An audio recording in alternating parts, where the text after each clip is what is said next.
hizo un prólogo a lo que vamos a tratar. Entonces, aprovechando ese antecedente, él nos va a hacer una charla sobre la vivienda rural y el desarrollo social en el Valle del Colca, en Arequipa, Perú.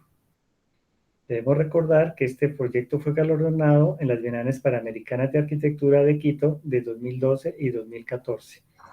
El arquitecto Juan de la Serna es arquitecto trabaja en la cooperación, ¿cómo se llama? Ibero-española. Juan es arquitecto y urbanista por la Universidad Politécnica de Madrid, máster en intervención del patrimonio arquitectónico de la misma universidad, especialización en gestión del patrimonio cultural en el ámbito de la cooperación al desarrollo.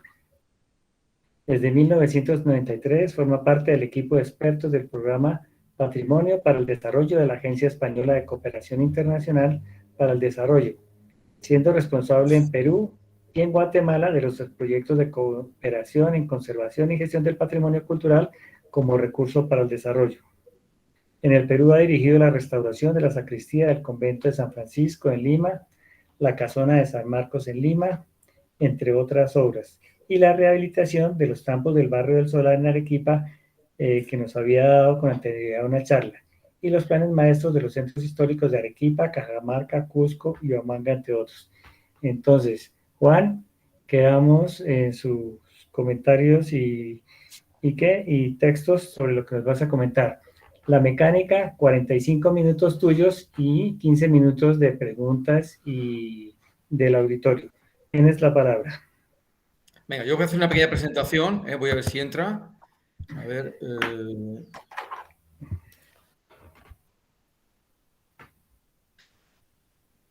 A ver, no sé cómo. A ver cómo entro.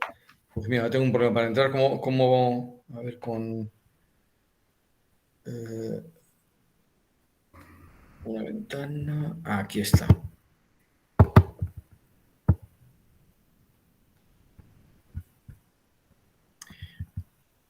Bueno, ¿lo veis bien? Sí, amplíalo un poquitico. ¿Perdón? Amplíalo un poco. A ver. A ver.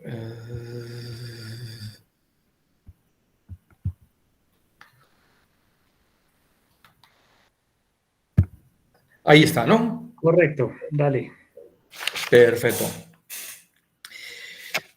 Bueno, como ha dicho Marco, bueno, me llamo Juan de la Serna, trabajo en cooperación al desarrollo con la Agencia Española de Cooperación Internacional para el Desarrollo, la ECID, ¿no?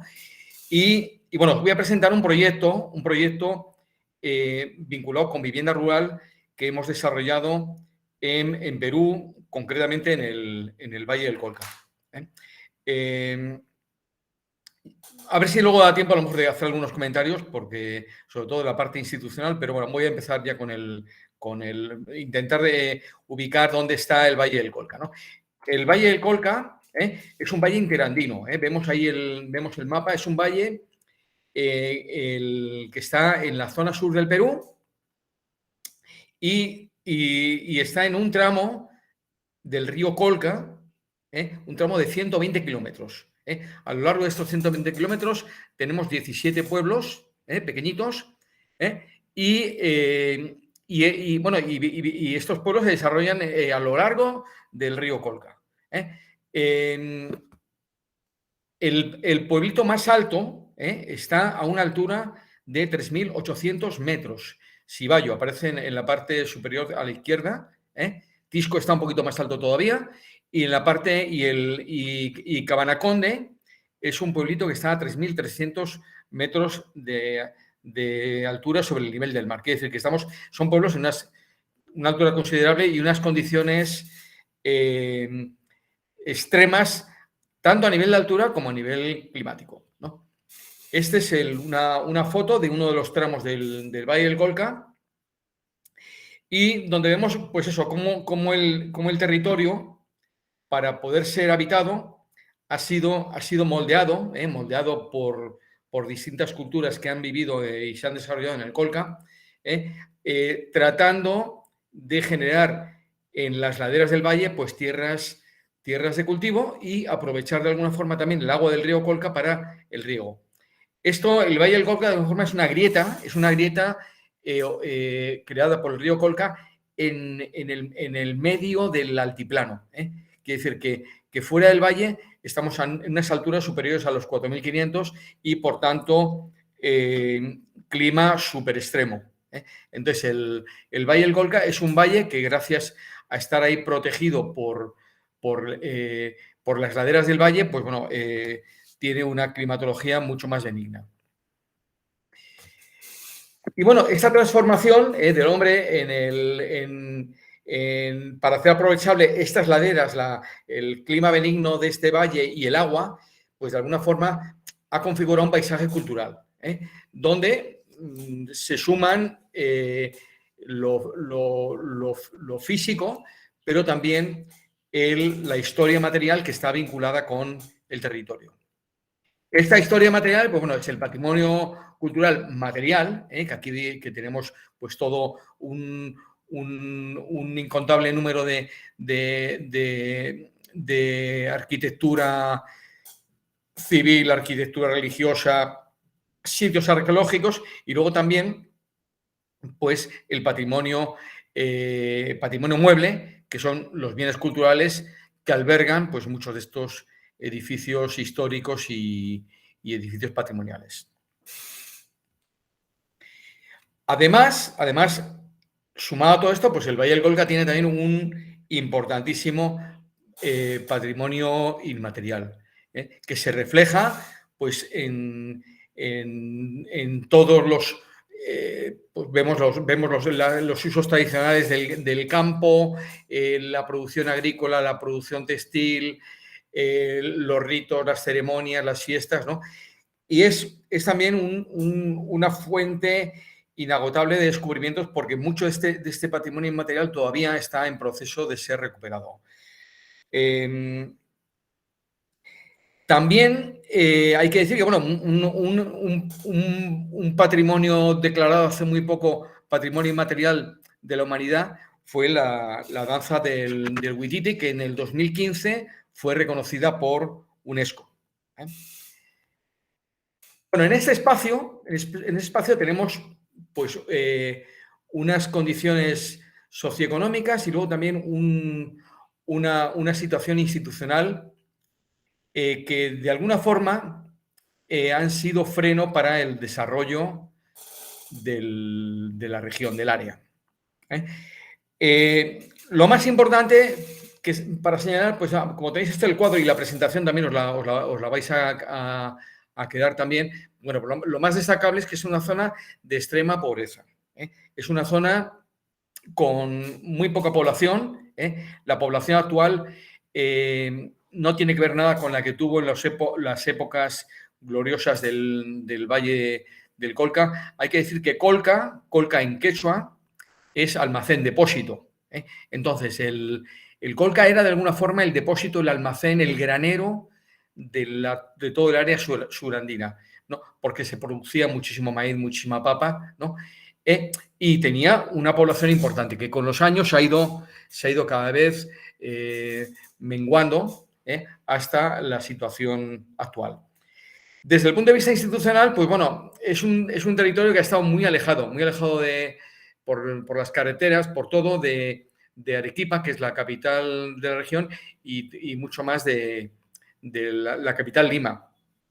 Por lo cual, bueno, toda esta pobreza pues, se ha traducido también en incapacidades de la población, en capacidades de los líderes, en una débil institucionalidad, en ausencia de todo, ausencia de planificación, ausencia de estrategia, una dependencia del Fondo del Estado, ¿no? Los fondos que da a todos los municipios el Estado, y realmente unas limitaciones para el desarrollo tremendas. Bueno, y es así como a solicitud del Gobierno Regional de Arequipa y de las municipalidades del Colca, empezamos a trabajar con ellos en un proyecto integral de desarrollo. Yo soy responsable de un programa que se llama, un programa de la ECID, que se llama Patrimonio para el Desarrollo. Entonces, considerando que el gran potencial a nivel de recursos patrimoniales que tiene el Colca es como yo me hago cargo de este proyecto, que en el fondo es contribuir al desarrollo del Colca a través del patrimonio cultural, a través de la conservación, puesta en valor, gestión, ¿no? uso sostenible y también de actividades económicas asociadas a este patrimonio, en el sentido amplio. Y en el marco también de los ODS, pues bueno, nos focalizamos fundamentalmente en dos objetivos. El 8, que es trabajo decente y crecimiento económico, y el 11, que es ciudades y comunidades sostenibles. Y paralelamente los otros 3 que figuran ahí en el lateral. Y así es como empieza un programa integral de desarrollo para el Colca, en el que luego habrá una componente que es la que es el objetivo de esta presentación, que es la de vivienda rural. El punto de partida del proyecto es la conservación y puesta en valor de una serie de templos de la etapa virreinal que habían sido declarados monumentos por el Ministerio de Cultura del Perú. Casi la mayoría de ellos estaban en abandono, entonces el primer punto de contacto con el Colca es el trabajar con las autoridades y con la comunidad en la puesta en valor de estos templos. Aquí hay que decir que nosotros como cooperación no veníamos a hacer lo que no habían hecho las autoridades ni la comunidad con sus templos, sino que veníamos a ayudar. Nuestro objetivo en toda esta etapa era acompañar a autoridades, población y comunidades en la puesta en valor y en darle un sentido de desarrollo a su patrimonio.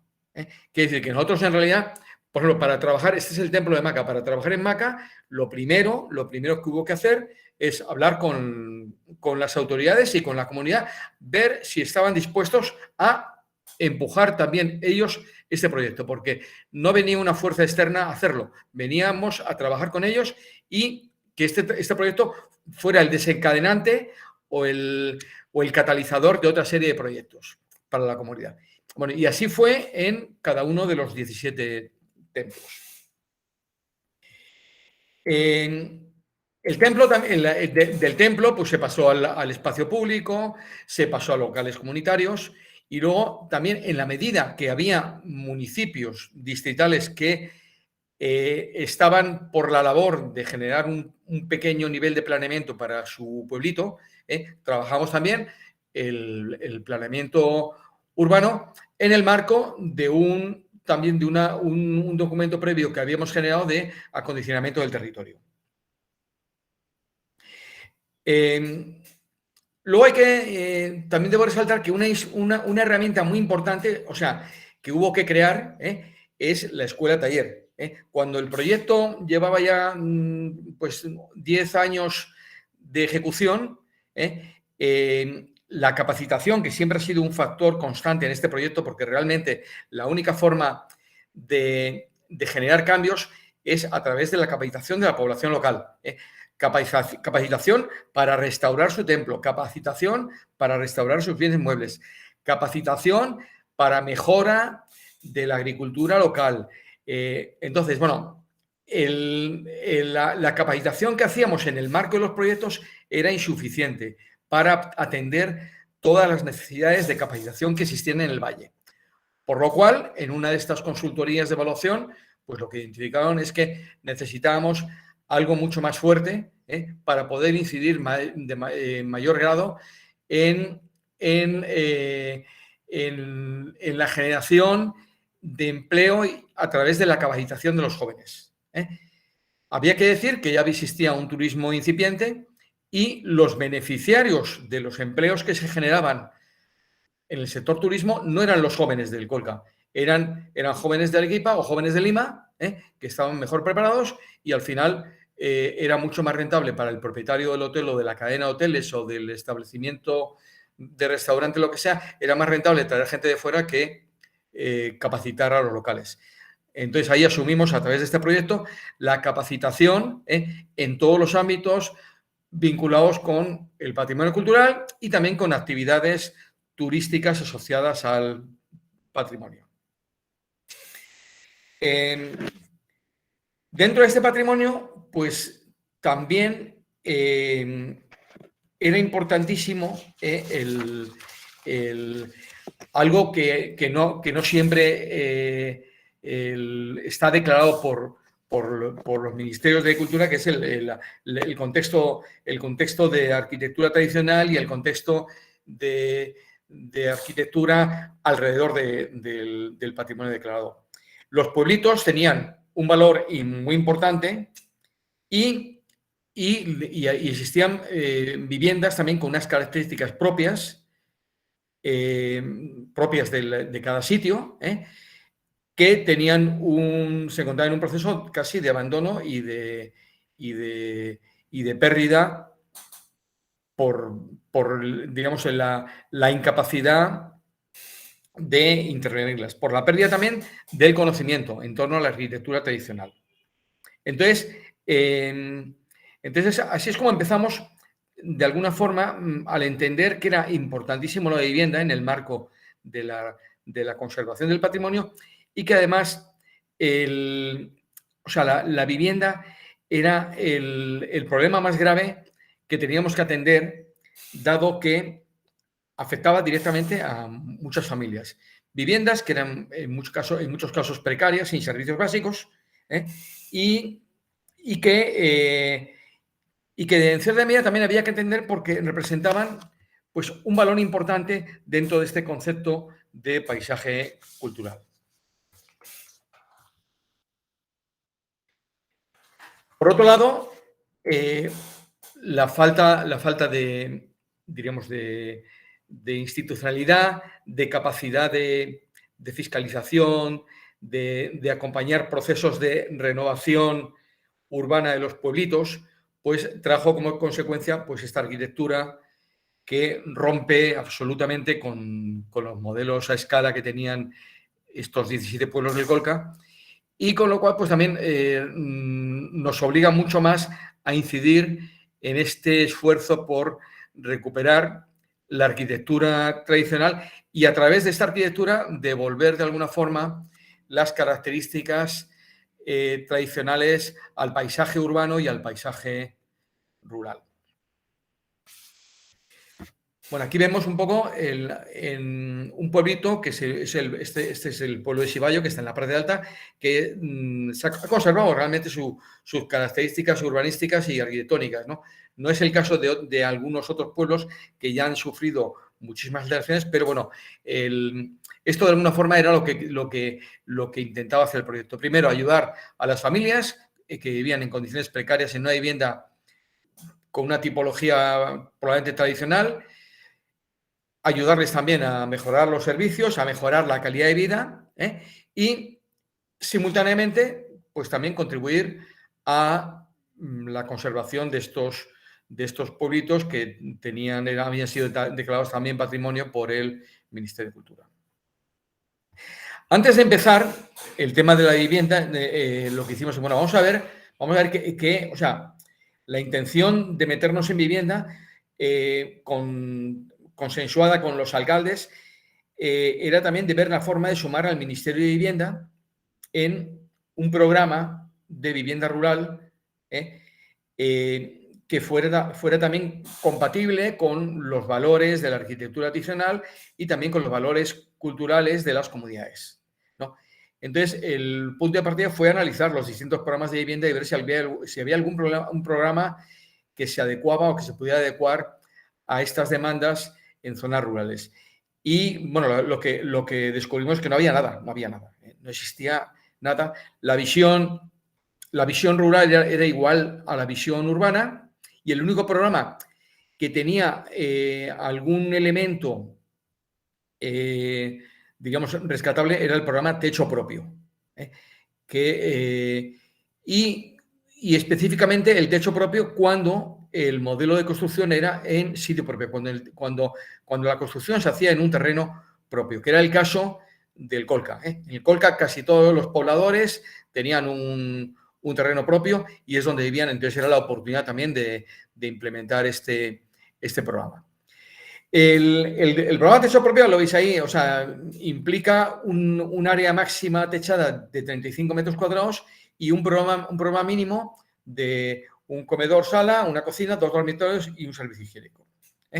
El valor máximo de la vivienda para que se acoja a este programa, aparte del tema de calificación, es de aproximadamente $35.000. Y el ministerio lo que hace es que a las familias de bajos recursos que califiquen para el programa, les da un bono. Un bono que se llama bono familiar habitacional, que es como un estímulo para que si cumple las condiciones para acogerse a este programa, para enganchar a esa familia y que cumpla durante todo el proceso con los requisitos del ministerio. Este bono es aproximadamente $7.500. Entonces, el punto de partida, esto nos sirvió para decir, bueno, vamos, primero, si lo que intentamos es generar una política pública en vivienda a través de unas intervenciones en zonas rurales que tienen un valor patrimonial, bueno, vamos a intentar ver o acoplarlas de forma que la utilización del bono sea la clave para trabajar en viviendas.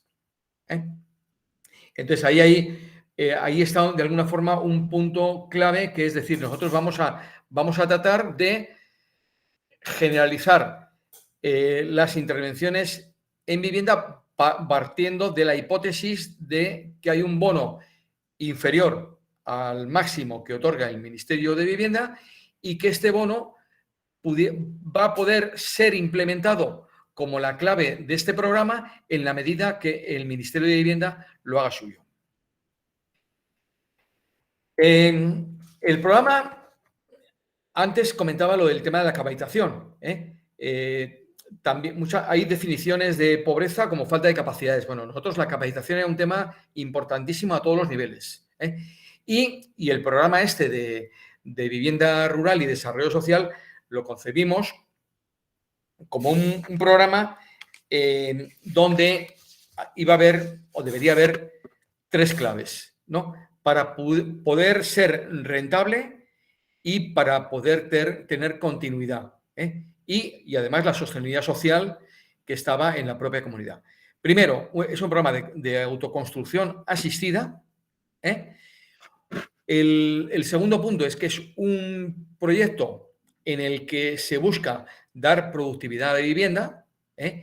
Se trata de generar vivienda productiva, donde las familias puedan tener un pequeño local, un pequeño hospedaje familiar o una pequeña tienda, ¿no? Y luego el tercer elemento es el trabajo mancomunado de instituciones, de gobiernos locales con la comunidad. Entonces, en estos 3 pilares se basa el programa de desarrollo social y vivienda social.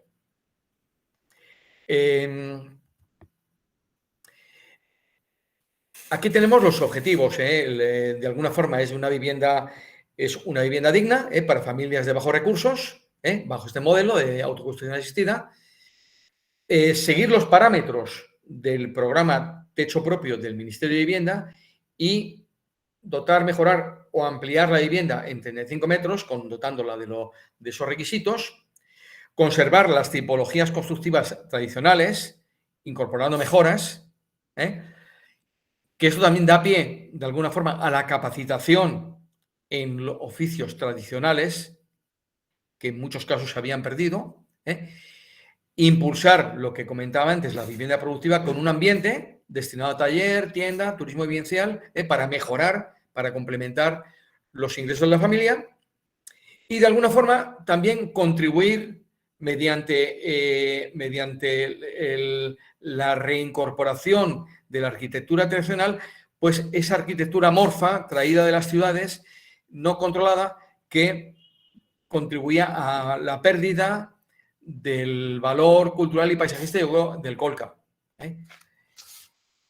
Y bueno, lo que decíamos también, intentar pues eso, generar una política pública más sensible con el patrimonio y con la identidad cultural. Aquí también hay que decir que aparte de los gobiernos locales, lo que fue fundamental fue el liderazgo de las autoridades locales, porque de alguna forma digamos, la consolidación de estas iniciativas en un programa y su posibilidad de implantación con el Ministerio de Vivienda, pues pasaba por el empoderamiento del propio programa. Entonces, ese programa, en todas las etapas, lo que tiene es un liderazgo local. Un liderazgo local por el alcalde, la alcaldesa del sitio, que son los que hacen suyo el programa, hacen la convocatoria. ¿Cómo es la modalidad? O sea, ¿cómo es la modalidad? Una vez definido el programa, ¿cómo se hace? Bueno, en principio, los distritos, o sea, estos 17 distritos, pues hay autoridades con una visión, con otra. En principio, el alcalde emprendedor que considera que eso es importante para su pueblo, para su comunidad, pues es el que nos comunica su interés por participar en el programa. Y entonces juntamos pues 1, 2, 3, 4, 5 pueblos, ¿no? Y el presupuesto anual que tenemos para este rubro, lo distribuimos entre los municipios que participan. Por ejemplo, el primer año, pues podíamos tener, si el bono máximo que nosotros establecimos de $5.000 permitía trabajar 8 viviendas, pues esas 8 viviendas las distribuíamos entre los municipios que querían participar o que tenían, digamos, más necesidades sociales o patrimoniales incluso de ser parte del programa.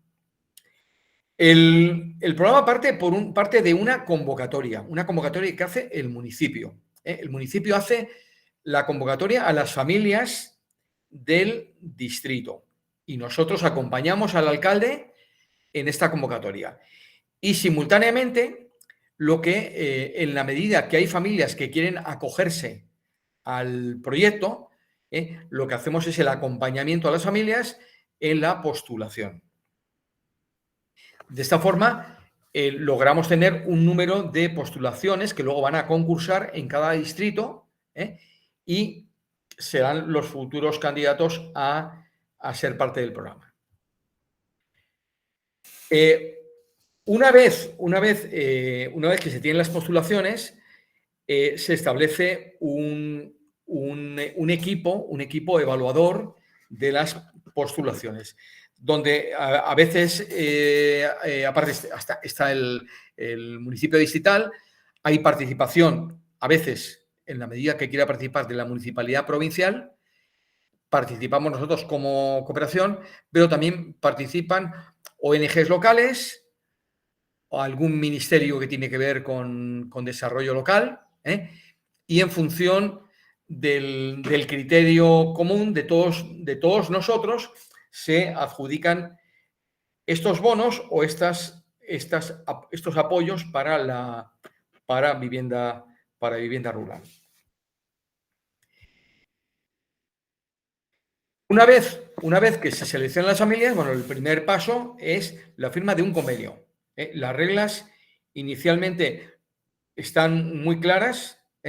Luego lo veremos en una diapositiva después de cuál es el compromiso de cada parte, pero bueno, lo primero es el compromiso dado que van a recibir una ayuda de instituciones públicas, tanto de la Municipalidad Distrital como de la Cooperación Española, ahí lo que es importante es que haya un compromiso de la familia beneficiaria en cumplir con los requisitos que establecemos.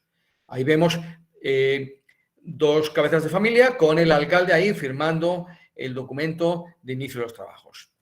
Aquí vemos en otra zona, también en una zona más alta, también el proceso de firma del documento. Eso es el banderazo de salida del proyecto de vivienda rural. Paralelamente, hay un trabajo de identificación de la vivienda a intervenir con la familia beneficiaria y también hay un trabajo de, diríamos, de sensibilización, de educación sobre la vivienda. Hay que decir que muchas familias del perfil sobre el que hemos trabajado son familias que tradicionalmente vivían en un solo ambiente, donde hacían todo. Donde trabajaban, cocinaban, si tenían niños, dormían los niños, o sea, no tenían una formación de cómo utilizar una vivienda, cómo, digamos, mejorar las condiciones de habitabilidad, cómo pues tampoco tenían baño, pues bueno, entonces pues el cómo funciona un baño, cómo funciona el sistema de agua y saneamiento, ¿no? Bueno, pues esto eran capacitaciones paralelas al proceso de diseño. Y a continuación venía el proceso de diseño, el proceso de diseño con la familia. Hay que decir que, bueno, no son grandes diseños, no es una gran arquitectura, es arquitectura doméstica, de escala, y realmente lo que tratábamos es que cada proyecto se adaptara a las condiciones del sitio, de la propiedad de la familia, y también se pudiera adaptar a los requisitos a futuro de esta familia. O sea, era de alguna forma el acto de proyectar era también, de alguna forma, para la familia identificar qué querían de su vida, en el Colca. Tenían la oportunidad de tener un ambiente productivo, con lo cual también se trabajaba con ellos durante X tiempo, en un tiempo no mayor de un mes, 2 meses, pues bueno, las alternativas que querían y luego finalmente el proyecto o los proyectos iban surgiendo dentro de ese espacio que era propiedad de la familia. Aquí hay que decir que también, o sea, no había una receta, no había una vivienda tipo. La vivienda, la idea es que se adaptara a los requerimientos de la familia, el número de miembros de la familia, así como, diríamos, a esa proyección de futuro, porque la vivienda lo que se intentaba es que fuera una herramienta de desarrollo familiar. Entonces también debería de cumplir con esos requisitos que la familia poco a poco iba perfilando. En algunos casos era restauración o rehabilitación de una vivienda preexistente. En otros casos era reconstrucción. En otros casos era obra nueva dentro del espacio de la propiedad de la familia. Aquí vemos, bueno, no se ve muy bien, pero bueno, también en este caso pues era una vivienda con unas características tradicionales y de alguna forma, pues bueno, el tipo de intervención era distinta. Pero bueno, todo esto era el trabajo de arquitectos jóvenes que se sumaron al proyecto. Y lo que había, pues eso, un trabajo muy intenso con el cliente que era la familia. Bueno, aquí ha aparecido un problema en esta diapositiva, pero bueno, aquí era la intervención de un edificio histórico, o sea, de la época Collagua pre-Inca, que se había conservado, tenía un aparejo bien interesante, ¿no? Local, una forma de colocación de los muros de mampostería. Y entonces, bueno, ya una vez que se llegaba a ese proyecto, ya empezaba la etapa de ejecución. La ejecución implicaba también un proyecto de capacitación a la familia. pero capacitación en construcción tradicional. Con lo cual, porque la familia, por ejemplo, si la construcción iba a ser en adobe, lo que pedíamos a la familia, calculamos el número de adobes necesarios para la construcción, les enseñamos a fabricar adobes y la familia se comprometía en un tiempo X a tener el número de adobes requeridos para la construcción. O sea que en la etapa previa hay por un lado un trabajo de acopio de material, de piedra, de adobe, de lo que llaman rollizos de eucalipto para el techo o los materiales que se requirieran. En este proceso de acopio también el municipio tenía un compromiso a nivel de movilidad, de dar facilidades y, por ejemplo, en el caso de que hubiera requerimiento de piedra o de lo que fuera, también el municipio era parte activa. Entonces, ya de común acuerdo, en la medida que tienen claro cuál es la disponibilidad de los materiales, pues establecemos un cronograma de obra. Hay obras que todos los trabajos tienen un acompañamiento nuestro, que es parte también del coste del proyecto. Quiere decir que hay un supervisor, un orientador que acompaña en las etapas, digamos, previas, en los trabajos menores, por ejemplo, de cavado de zanjas, cimentación, elaboración de adobes, selección o tallado de piedras, ¿no? Y luego hay una época o una etapa intensa de máximo 2 meses donde se hace la construcción en sí, con el techado. Lo que se trata es de que la familia junte todo y cuando esté lista con todos los materiales, a la obra hacerlo en el menos tiempo posible para abaratar costos y simultanear esta obra con alguna otra obra vecina. Bueno, finalmente pues lo que entregamos es una certificación a los papeles, la documentación. Terminada la obra, el alcalde lo que hace es entregar los documentos de la vivienda con los planos sellados, con las características, con todo el manual de conservación y se lo entrega a las familias y es la etapa ya final del proyecto. Aquí también ha habido un problema con la diapositiva, pero bueno. Las aportaciones. Bueno, aquí decíamos, bueno, hay una aportación que sería la que equivale al bono familiar habitacional, que sería la aportación de la AECID. Eso es aportación económica. Hay una aportación valorada, estimada, que es del municipio distrital, que no es económica, sino es en servicios o en materiales. Vemos aquí transporte, materiales locales, materiales de construcción locales, de fácil extracción, exoneración de licencia de obras. Y luego la familia lo que hace es también aportar trabajo, que lo valoramos aproximadamente unos $4.000. Aporta mano de obra, conexiones, carpintería, la estructura de cubierta, los materiales, ¿no? Entonces, los 3 socios lo que hacemos es que nos juntamos teniendo el proyecto y teniendo ya todo el material necesario in situ, es cuando generamos un cronograma de construcción final o intensa de la vivienda que debe durar no más de 2 meses. Bueno, y aquí vemos tipologías distintas, no hay una vivienda igual. Todas las viviendas responden a características del terreno, a características de orientación, a características de uso por parte de la familia. Hemos hecho, o sea, hay que señalar que en un periodo de 6-8 años hemos construido unas 250 viviendas. O sea, que son viviendas personalizadas.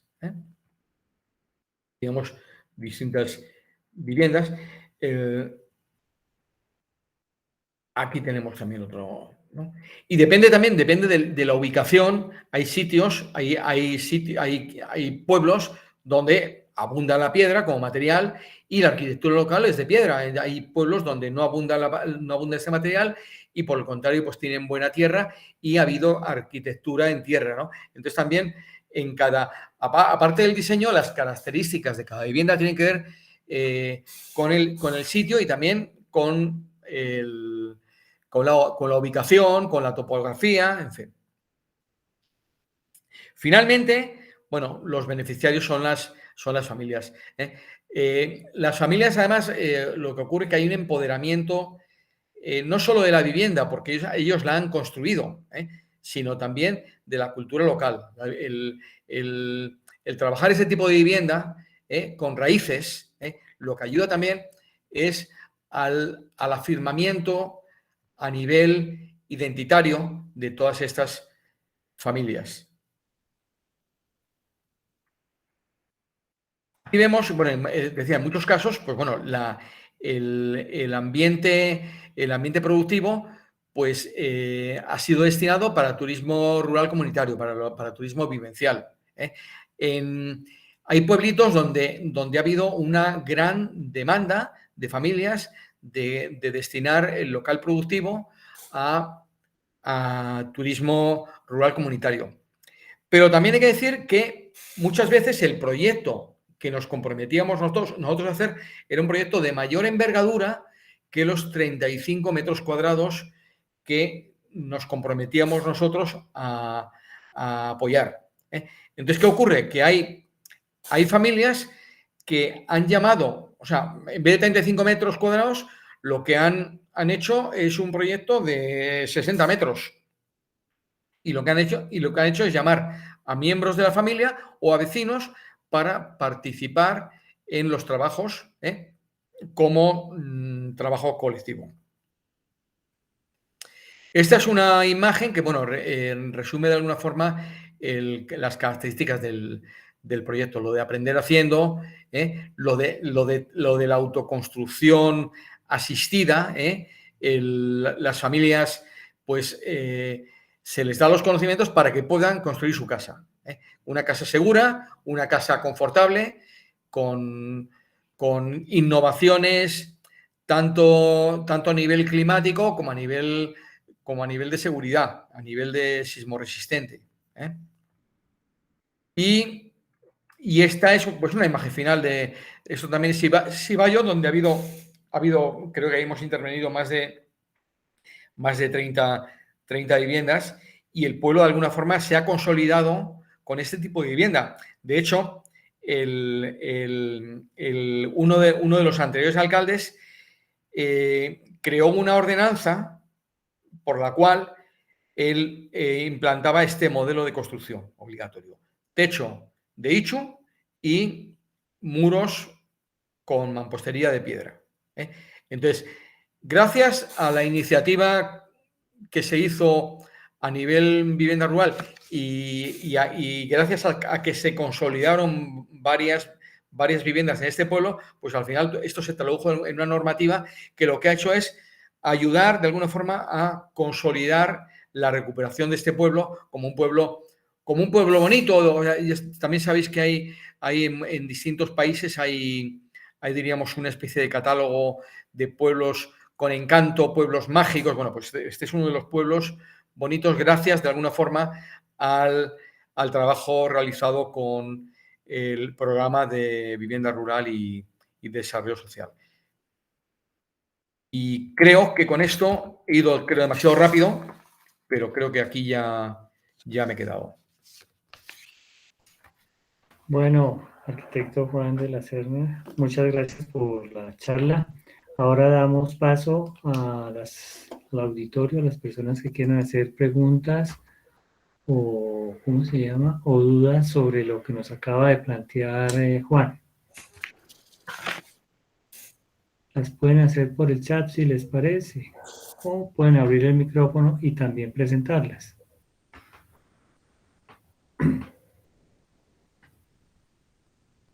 Bueno, entonces mientras vamos preparando las preguntas, quería comentarle, Juan, en en general, ¿cuál fue la gran dificultad que tuvo este proyecto? Creo que nos has mostrado como la parte positiva, pero ¿cuáles serían esos puntos que tuvieron serias dificultades? Bueno, no, mira, la parte, tuvimos un socio, desde el principio buscamos un socio que era el Ministerio de Vivienda, ¿eh? Un ministerio que no está acostumbrado a trabajar en terreno y lo que hablamos antes, no tener una mirada hacia el mundo rural. Y lo incorporamos como socio pasivo, ¿eh? Aparecía, o sea, estaba presente con nosotros siempre que tenía interés en estar, nosotros siempre le convocábamos, ¿eh? Y de alguna forma este programa fue suyo sin que pusieran ningún financiamiento. Con la esperanza también de que vieran que es posible, con un poquito más de trabajo, diríamos, trabajo técnico, el ayudar a tener una vivienda digna a muchas familias de las zonas rurales, donde además o sea, el mundo rural, antes de empezar lo comentaba, ¿no? Es un mundo muy, muy castigado, ¿no? Muchas veces, o sea, hay carencia de servicios, hay carencia, por ejemplo, ahora en, por ejemplo, en España, pues bueno, hay un movimiento también con el tema del COVID de vuelta al campo, pero bueno, la vuelta al campo en igualdad de condiciones, por ejemplo, el tema de la conectividad de Internet, o sea, ya no solo es la conectividad o la conexión por carretera, sino también es otro tipo de elementos que deben de existir, ¿no? Entonces, realmente el gran problema de la continuidad de este programa fue el propio Ministerio de Vivienda, la rotación de autoridades. Hubo un compromiso por parte del ministro de hacer suyo este programa y lo que veíamos ahí, ese bono que poníamos nosotros, que era de alguna forma la ayuda externa a la comunidad, que esa ayuda externa la pusiera el Estado. Pero lamentablemente la gran rotación que hubo de autoridades en los ministerios, la gran crisis que ha habido aquí en Perú en los últimos pues, 4 o 5 años, pues hizo imposible que hubiera un ministro del sector con un tiempo suficiente para entender que había un problema, pero que había una forma de resolverlo haciendo parte a la comunidad y a las familias beneficiarias de esa solución al problema, ¿no? Entonces, el gran fracaso fue el no haber contagiado a las políticas públicas del sector. Porque por todo lo demás, o sea, yo creo que fue un éxito, y de hecho sigue habiendo demanda. Ahora, por ejemplo, la escuela taller sigue activa. La escuela taller lo que hace también, como comentabas tú con alumnos de arquitectura, bueno, pues aquí no es con alumnos, es con la propia comunidad o con los alumnos de la escuela, lo que hacemos es ejercicios prácticos de construcción tradicional. Y lo que hacemos en esos ejercicios que hace la escuela taller, pues son locales comunitarios, viviendas de adulto mayor, etcétera, etcétera.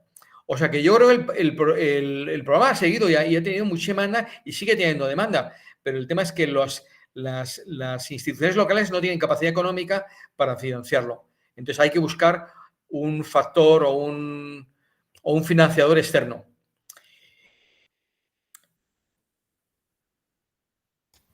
Bueno, muchas gracias por la respuesta, Juan. Lamentar que entonces, bueno, propio de nuestro continente, estas debilidades en el gobierno que no tengan la posibilidad de que esto tenga repercusiones en la política pública. Dufay, pregunta, ¿tienes la palabra? Buenas noches, gracias por la invitación. Yo tengo una pregunta. Bueno, el trabajo con la comunidad fue muy bonito y muy interesante, pero pasar de vivir, una familia de vivir en un solo espacio a no tener un baño, ¿cómo fue ese cambio? ¿Cómo asimiló la comunidad y el usuario ese cambio? No sé, tuvieron que hacer capacitaciones para una nueva forma de habitar. ¿Cómo fue como esa llegada directamente ya a hablar específicamente del convivir del usuario en la nueva vivienda? Gracias. Sí, gracias por la pregunta, mía. No, ya lo comenté brevemente. Pero bueno, una vez que se contaban ya con las familias beneficiarias, lo que había es un proceso de sensibilización sobre una vivienda saludable. Es cierto que las familias se iban ya a meter en una dinámica distinta y iba a haber una ruptura con las condiciones de precariedad que tenían. Entonces había siempre capacitaciones, tanto en lo que significa una nueva vivienda, condiciones higiénicas. No todas tenían que ver esas capacitaciones con arquitectura, sino también tenían que ver con salud, con medio ambiente, con muchísimas cosas, ¿no? Aparte de las capacitaciones específicas para poder autoconstruir su vivienda. Quiere decir que era muy importante también el que supieran qué iban a ganar. Y es cierto, o sea, que bueno, aparte del proyecto, lo que ha logrado es que muchas familias, el antes y el después, pues es totalmente, o sea, años luz, porque familias que no tenían una autovaloración de lo que eran, de lo que representaban, de lo que hacían, pues bueno, les levantó la autoestima, también el propio proceso de qué vivienda o qué quieres tú en 35 metros cuadrados, o qué quieres hacer en el futuro inmediato. Trabajas artesanía, trabajas textiles, quieres trabajar en esto, quieres montar una tienda, ¿qué es lo que quieres hacer, ¿no? Entonces la vivienda dibujada, en principio, respondía a eso. Entonces yo creo que había un gran diríamos, vuelco, ¿no?, de la familia en este proyecto. Y de hecho, lo que, yo luego os pasaré un link de la publicación que hicimos, en la que aparecen ciento y pico viviendas, ¿no? Pero bueno, muchas de las familias que se sumaron al programa, pues han cambiado totalmente, ¿no? Son familias que tienen ingresos más que suficientes para vivir.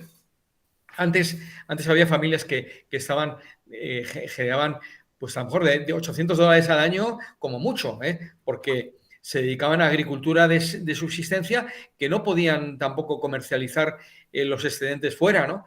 Entonces, lo que quiere decir que, bueno, es un proceso muy complejo, con muchas herramientas, y una de estas era muy importante, es el acompañamiento permanente a las familias, tanto desde el punto de vista técnico como desde el punto de vista social.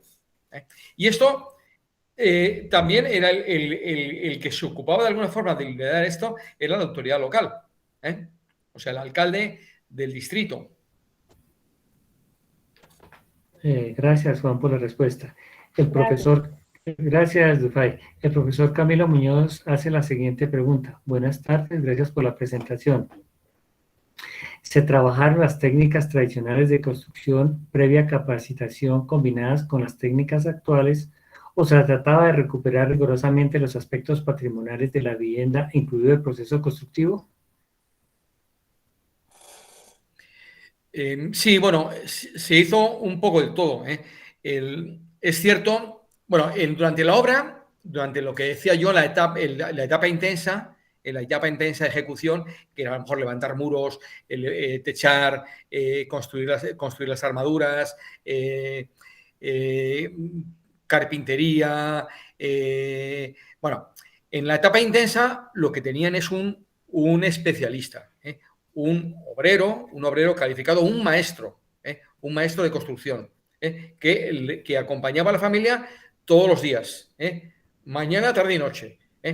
No solo una familia, siempre tratábamos para digamos, racionalizar de alguna forma el presupuesto, tratábamos de que pudiera atender este maestro a 2 o 3 familias simultáneamente, ¿no? Entonces, ahí había una capacitación en oficios tradicionales, en construcción con materiales tradicionales, pero también había una capacitación básica sobre sistemas tradicionales de construcción, tradicionales de ahora. Hablamos del concreto armado, hablamos de mampostería con mortero, hablamos también de ladrillo, hablamos de falsos pisos, ¿no? O sea que en realidad había una capacitación la justa y necesaria para hacer ese proyecto. El acompañamiento a la obra era una garantía. El maestro, si la familia y sus familiares y amigos hacían algo mal, el maestro estaba ahí para decir, oye, perdona, lo estamos haciendo mal, esto no se puede hacer así. O sea, que de alguna forma el responsable de la buena ejecución por parte de la familia, ¿no? Y luego, ¿qué ocurre? Que cuando había algún trabajo, diríamos, que requería algún tipo de calificación adicional o algún material que no pudiera ser adquirido por las familias, dependiendo también de las condiciones socioeconómicas. Entonces, eso se cargaba al fondo que ponía la cooperación, que era el bono. Con el bono lo que hacíamos es que poníamos todo lo que la familia o el municipio distrital no podía poner. Entonces, ahí también, por supuesto, quiere decir que la capacitación fue la clave. Y era parte de los compromisos que asumía cada familia en cada previo al inicio de los trabajos. Entonces, realmente no hubo ninguna vivienda que se dejara de hacer por incumplimiento de las familias. Y todas las viviendas pues han sido luego a nivel de calidad, de buena calidad, porque incluso ha habido un sismo, hubo un sismo hace 5 años, un sismo importante en el Colca, y todas estas viviendas están en pie. En algunas, las más próximas al epicentro, tuvieron algún tipo de fisura, pero funcionaron perfectamente. Gracias, Juan. Se encuentra también entre nosotros el profesor Luis Fique, conocedor de estos temas. Quería preguntarle, Luis, ¿qué comentarios puedes hacer a la presentación de Juan de la Serna?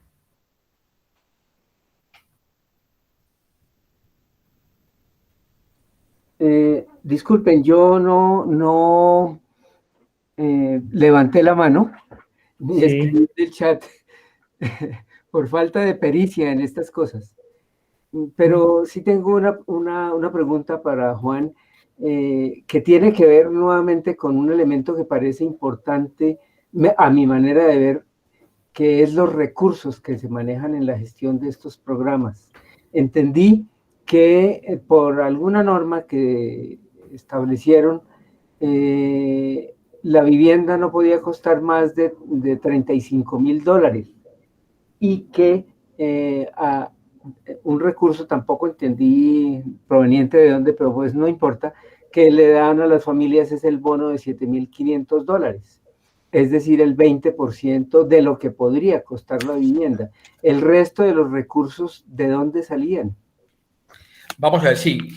No, está muy bien tu pregunta, porque para algo que he ido muy rápido y no lo he dejado muy, muy claro. El único programa de vivienda parecido, programa oficial del Ministerio de Vivienda, era el programa Techo Propio. Dijimos, oye, vamos a ver si hay algún programa con el que podamos trabajar vivienda en las condiciones que queremos trabajar en el Colca. Y miramos a todos los programas que había, y el único programa que tenía algún elemento era el programa Techo Propio.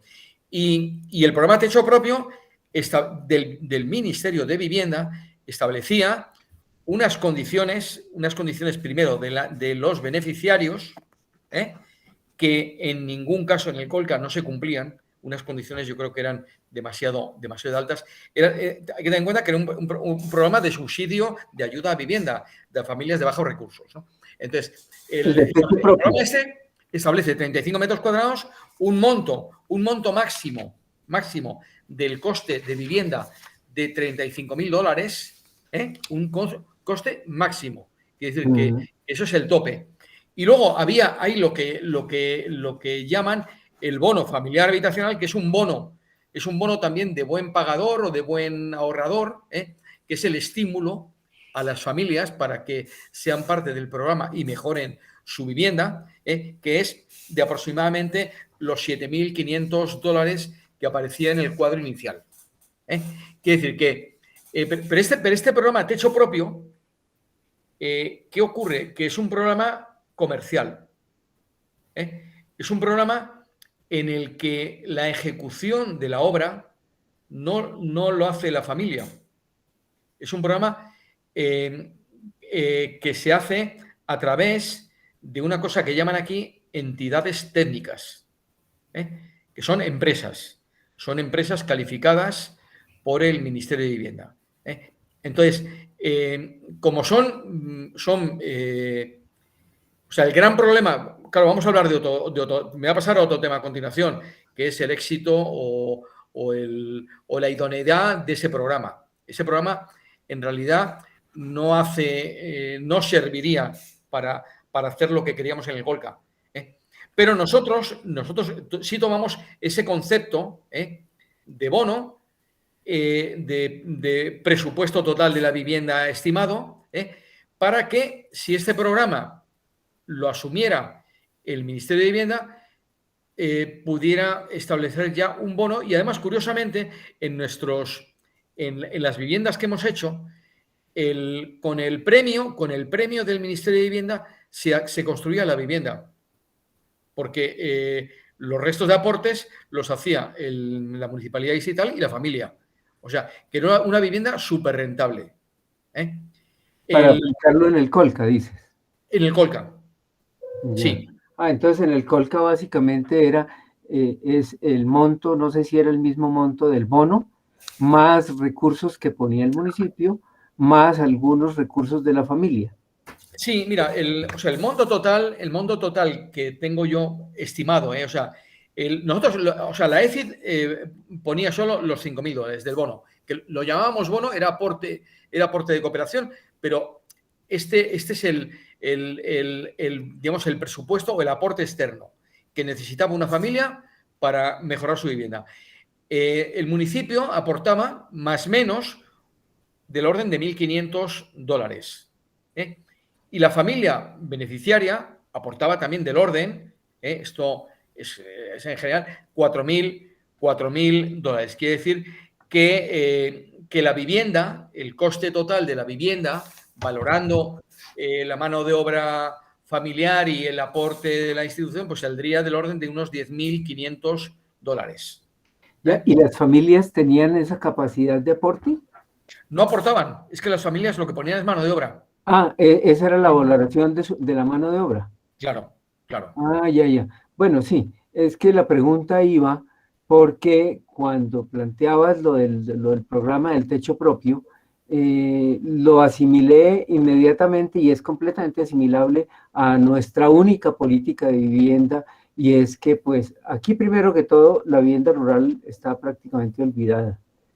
Y el mejoramiento de vivienda y cualquier otra acción. Estamos solo con una política de vivienda que produce vivienda nueva y vivienda urbana. Hay intentos de ciertos municipios sobre la vivienda rural, pero eso difícilmente sale adelante. Entonces la asimilaba a ese producto, a esa oferta, a ese tipo de esquema en el cual para nosotros el problema es que los restantes recursos son un crédito bancario, y el crédito bancario pues tiene todos los problemas y puede ser debatible desde muchos puntos de vista. Entonces no sabía cómo era que habían manejado allá. Allá eso no existe, están los aportes del municipio, la mano de obra de la familia y el bono familiar, que es como entre nosotros el equivalente al subsidio que da el Estado. Efectivamente. Sí, o sea, mira, una cosa interesante es que, primero, las familias de bajos recursos del Colca o de extrema pobreza no llegan a, digamos, a reunir las condiciones del programa Techo Propio. En el Colca ha habido familias de mejor situación económica que se han adscrito al programa Techo Propio, pero el programa tiene unas características muy peculiares. O sea, igual que todos los programas del Estado, ¿no? Aquí, en general, en el Perú, la ejecución de programas de vivienda, incluso de agua y saneamiento, tiene dos modalidades. Una es entidades técnicas, que son empresas, son entidades y que las califica. Yo me lo guiso, yo me lo como, el ministerio las califica y las mete en su lista. Y luego otro tema que es más artesanal, que es unidades ejecutoras. ¿Qué ocurre? Que pues, todos los programas de vivienda, por interés, llámalo institucional, económico, lo que sea, se ejecutan por entidades técnicas.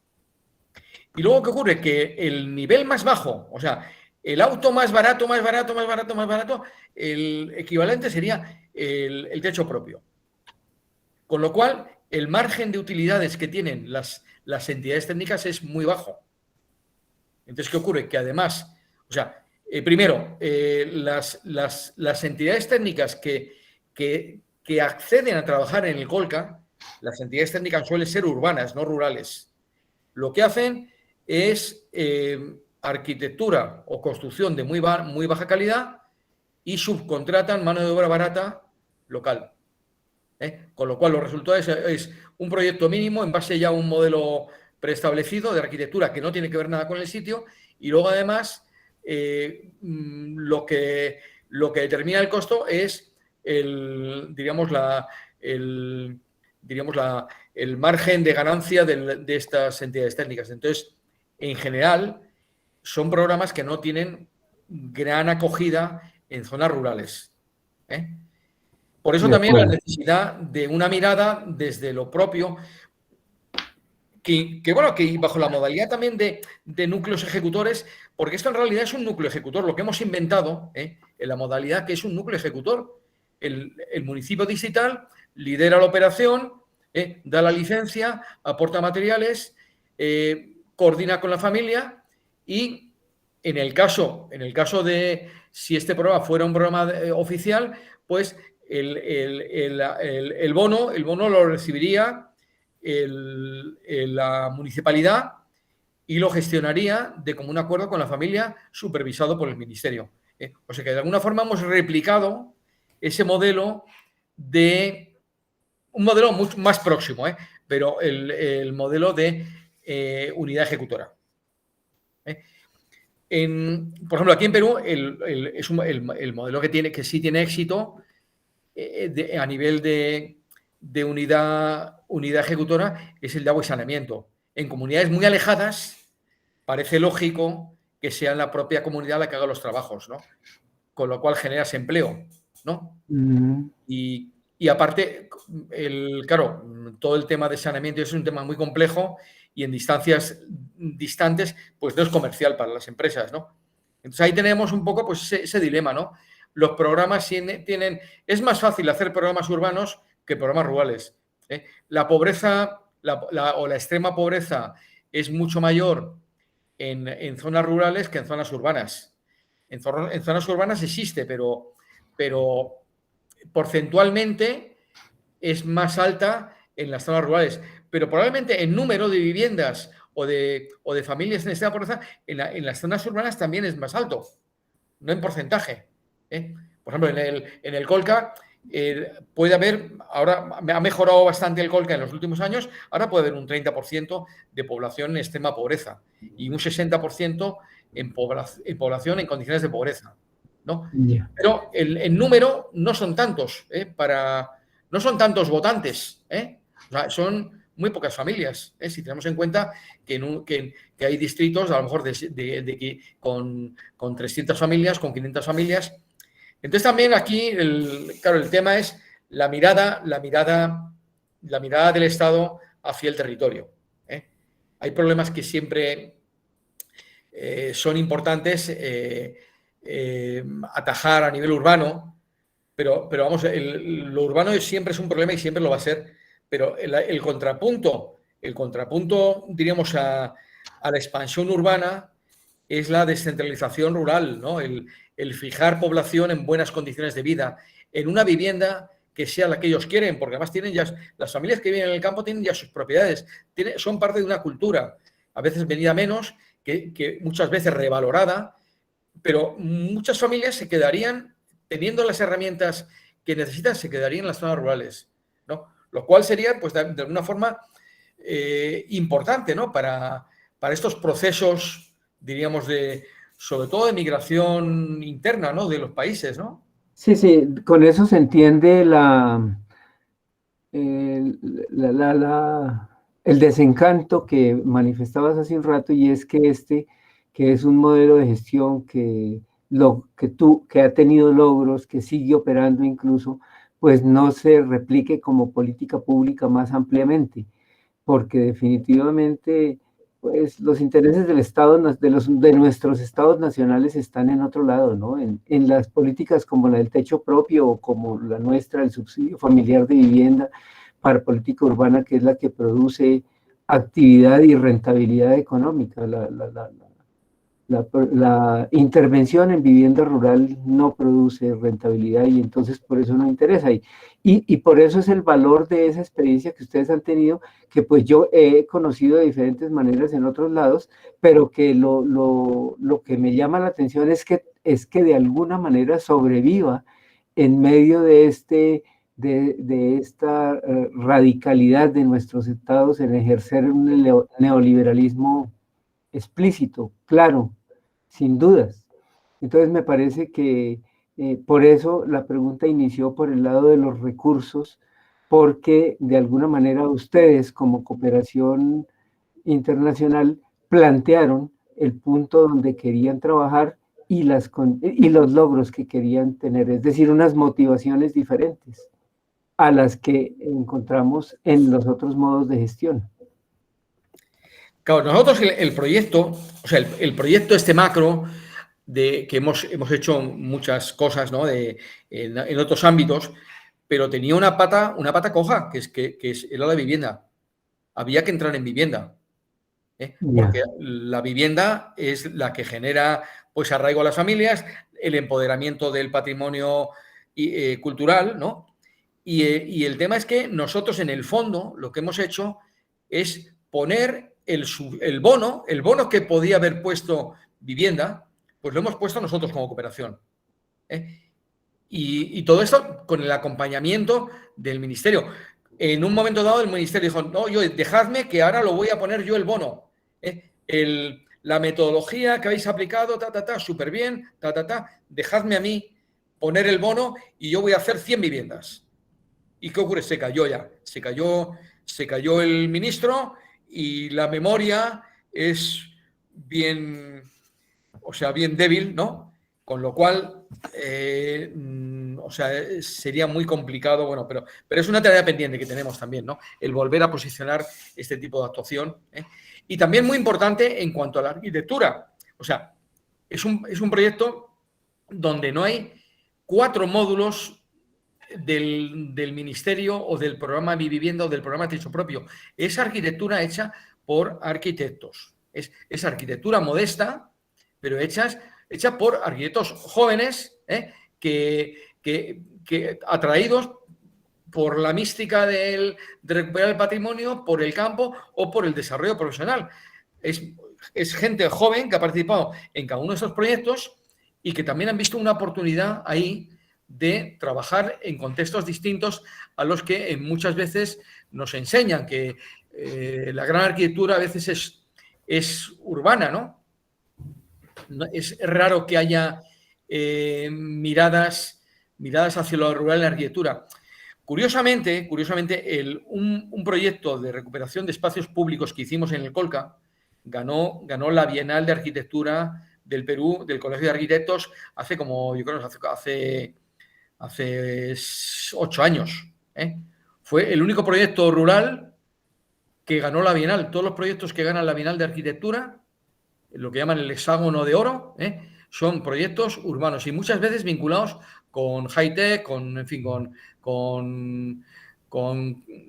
más técnica que contenidos en cuanto a proyecto, ¿no? Entonces también, bueno, de alguna forma, eso es una ventanita, ¿no? a un espacio que existe. Es cierto que también, o sea, si hubiera una mirada de arquitectos jóvenes hacia estos sitios, pues se podría hacer arquitectura de calidad dentro del contexto urbano, rural, patrimonial, como segunda vivienda. O sea, en el Colca, por ejemplo, hay cantidad de viviendas abandonadas. ¿Por qué? Porque la población la población que vivía de la agricultura pues se ha migrado, ¿no? a la ciudad. Por eso también la importancia de estos gestos, ¿no?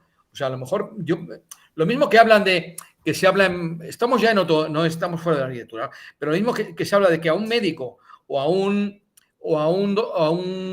profesor había que pagarle más en un sitio alejado de la ciudad, alejado de los servicios, pues probablemente los programas de vivienda en zonas rurales, en vez de ser programas basura, deberían ser programas más de estímulo, sobre todo para la gente joven, para que se quede en estas zonas y se arraigue, sea parte de la comunidad y genere el estar ahí.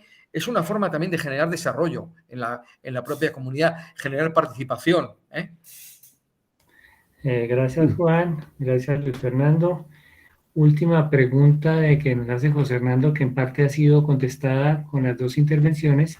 Dice, excelente presentación, muchas gracias. ¿Qué nuevos proyectos de este tipo tienen por desarrollar y qué lecciones aprendían podrían mejorar del modelo?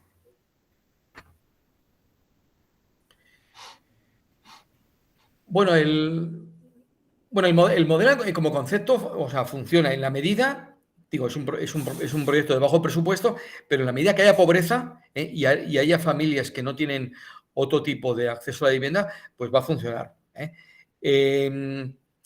Implica o sea, lo que os comentaba a veces, o sea, una vivienda, si hacemos solo una vivienda sería muy caro. Implica también trabajar con la comunidad y trabajar simultáneamente dos o tres viviendas para abaratar costos de arquitecto, de arquitectura y costos también de supervisión de la obra.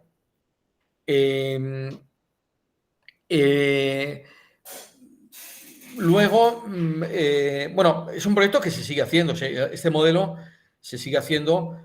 Ahora la escuela taller que sigue activa en el Colca, os lo comentaba, pues sigue ejecutando proyectos de componente social para casas del adulto mayor, equipamiento público, haciendo esta modalidad. Pero ya no como proyecto de vivienda, porque ya ahí no hay, o sea, el proyecto de vivienda ya lo quedó cerrado. Luego, como reflexión, pues bueno, también os decía que, bueno, que en algún caso el que hemos hecho, hay algunos ejemplos esto yo os voy a pasar la presentación y os voy a pasar o te paso a ti, Marco, o el libro, tú lo tienes para que el que quiera verlo. O sea, hay viviendas que son, o sea, una vez abierto el proceso, la parte interesante es que hay familias pobres que no han tenido acceso a un profesional, a un arquitecto. Entonces, el proyecto a veces que plantean no es de 35 metros cuadrados. Plantean un proyecto unitario un poco más amplio, que a lo mejor pues de 70 o de 2 niveles, porque es su oportunidad de hacer arquitectura. Hacer arquitectura en el sitio donde viven. Fuera, respetando también que ellos cada vez lo entienden más, lo del valor de la belleza. Si tú en un territorio donde el patrimonio, el turismo, es un porcentaje muy alto de la economía que se genera, hoy en día también hay que decir que incluso la producción agrícola, ganadera, agropecuaria, tal y cual, pues puede tener una componente cultural. O sea, los quesos, la denominación de origen. O sea, que al final, o sea, todo esto es un valor que la comunidad entiende que este tipo de arquitectura se lo da frente a la arquitectura convencional, ¿no? Y entonces yo creo que, pues ahí está, es un modelo que, vamos, yo estoy convencido de que si hubiera alguien del sector público con un conocimiento mayor de lo que ocurre en las zonas rurales, pues probablemente lo haría suyo, ¿no? No sé si te he contestado todo, o sea, creo que en todo lo que hemos conversado ya anteriormente. Bien. No, muy bien, Juan. Bueno, muchísimas gracias al auditorio, muchísimas gracias a Luis Fique por sus comentarios, a las preguntas que han hecho, a Juan por esta intervención tan amplia y tan generosa. Y bueno, será en otra oportunidad para vernos. Aprovecho para comentarles que el 16 de noviembre Vamos a presentar un proyecto, Juan, que te puede interesar, Torre David, en Caracas, Venezuela. Torre David era un edificio de un centro financiero muy importante que fracasó y la gente lo invadió. Entonces, Torre David va a ser presentada por por Alfredo Brandenburg el 16 de noviembre, todo lo que hicieron. Además, este premio fue ganador de la Bienal de Venecia del 2012. Entonces, muy cordialmente invitados, todo el auditorio, lo mismo Juan, que creo que le va a interesar esa propuesta tan especial y tan singular en nuestro continente de cómo se hace, por ejemplo, vivienda de crecimiento espontáneo en altura. Buenas noches para todos, muchísimas gracias Juan y será en otra oportunidad volvernos a ver. Gracias a todos. Muchísimas gracias, un placer estar con vosotros, con todos y todas. Bueno, chao.